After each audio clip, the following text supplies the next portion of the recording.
नमस्कार दर्शकों, मेरा नाम है गौरव अग्रवाल और आप देख रहे हैं टीवी 9 भारतवर्ष पर। देखिए, समझौता ट्रंप का षड्यंत्र, हॉर्मुज पर कब्जे का प्रपंच। जी हां, इसी से जुड़ी अगली पेशकश आपके सामने। लेकिन पहले इस वक्त की बड़ी खबर, डोनाल्ड ट्रंप ने ईरान को नई धमकी दी है। जो चाहते हैं वो नहीं मिला तो बुरा होगा, डील नहीं हुई तो दूसरे तरीके से निपटेंगे, हमारा कदम सारी दुनिया को हैरान करेगा।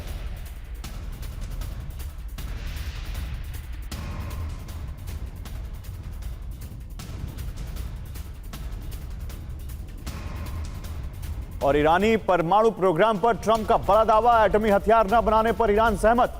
एटमी हथियार की खरीद नहीं करेगा ईरान। ट्रंप के दावे पर ईरान की तरफ से पुष्टि नहीं।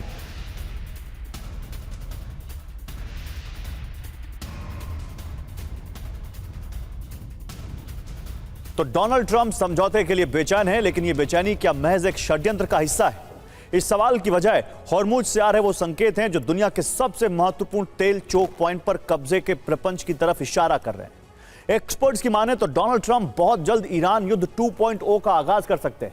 इस आशंका की वजह ईरान पर अमेरिका के छोटे छोटे हमले और ड्रोन घुसपैठ हैं जो बीते 10 दिन से जारी। सवाल है कि इन हमलों और ड्रोन घुसपैठ के पीछे ट्रंप का असली मकसद क्या है? केश्म द्वीप के पास अमेरिकी ड्रोन नजर आया है। ये ड्रोन फारस की खाड़ी पार कर केश्म द्वीप पहुंचा। करीब 30 मिनट तक ईरानी एयर स्पेस में घूमता रहा। रडार पर ड्रोन नजर आते ही इसे तबाह कर दिया गया। माना जा रहा है कि अमेरिका ईरान पर हमले से पहले उसके डिफेंस सिस्टम की जांच कर रहा है। उनकी सटीक लोकेशन हासिल करना चाहता है ताकि फुल स्केल वॉर शुरू करने से पहले उन्हें तबाह कर ईरान के डिफेंस को नाकाम किया जा सके। साथ ही अमेरिका ये देखना चाहता है कि ईरानी अंडरग्राउंड मिसाइल बेस कितने वॉर रेडी हैं, ताकि ईरान जंग के दूसरे चरण की रणनीति को फाइनल किया जा सके। और युद्ध विराम के बाद ईरान ने अपने सैन्य नेटवर्क को काफी हद तक दोबारा खड़ा कर लिया है। उसके डिफेंस सिस्टम शुरू हो चुके हैं। अंडरग्राउंड मिसाइल सिटी के गेट खोले जा चुके हैं। ईरानी नेवी ने भी अपनी शक्ति फिर हासिल की है। इसकी टो लेने के लिए अमेरिकी सैटेलाइट अंतरिक्ष से नजर रख रहे हैं। लेकिन ईरान की सैन्य गतिविधियां इतनी सीक्रेट हैं कि सैटेलाइट के लिए डेटा इकट्ठा करना मुश्किल हो रहा है। ऐसे में ट्रंप मिनी वॉर और ड्रोन घुसपैठ का सहारा ले रहे हैं। अमेरिका जब भी ईरानी एयर स्पेस में ड्रोन भेजता है, ईरान के रडार एक्टिव हो जाते हैं, जिससे रडार की लोकेशन अमेरिका को मिल जाती है और अमेरिकी सैटेलाइट को इसके सटीक कोऑर्डिनेट्स मिल जाते हैं। इन ड्रोन्स को तबाह करने या भगाने के लिए डिफेंस सिस्टम से हमले किए जाते हैं, जिससे डिफेंस सिस्टम की सटीक लोकेशन भी अमेरिका को मिल जाती है।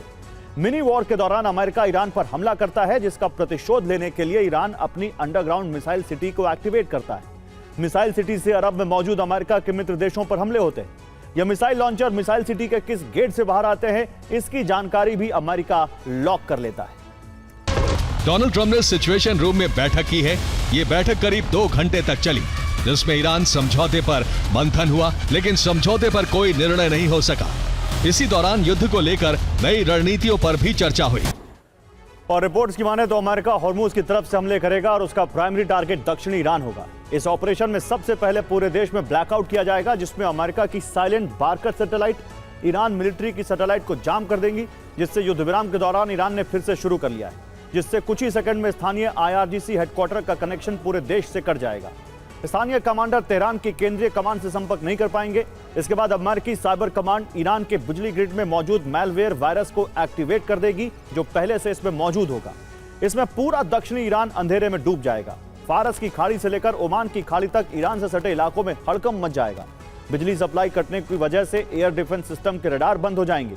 40 दिन जंग के बाद ईरान ने अपने डिफेंस सिस्टम सीक्रेट लोकेशन पर डिप्लॉय किए हैं। हमले से पहले इनकी लोकेशन भले अमेरिका के पास होगी, लेकिन फिर भी फाइनल चेक के लिए डेकॉय फाइटर जेट भेजे जाएंगे। रडार डीएक्टिवेट होने की वजह से रडार ऑपरेटर भ्रम में पड़ जाएंगे। इन्हें असली फाइटर जेट समझकर डिफेंस सिस्टम एक्टिवेट कर देंगे, जिससे डिफेंस सिस्टम की लोकेशन 100% कंफर्म होगी। और इसके बाद F-35 फाइटर जेट से अमेरिका यहां अटैक करेगा, ताकि गलती की कोई गुंजाइश ना रहे। ईरान के डिफेंस सिस्टम तबाह किए जाएंगे और इसके बाद एक बार फिर ईरान के एयर स्पेस पर पूरी तरह से अमेरिका का कब्जा हो जाएगा और अमेरिकी सेना आगे का ऑपरेशन शुरू करेगी।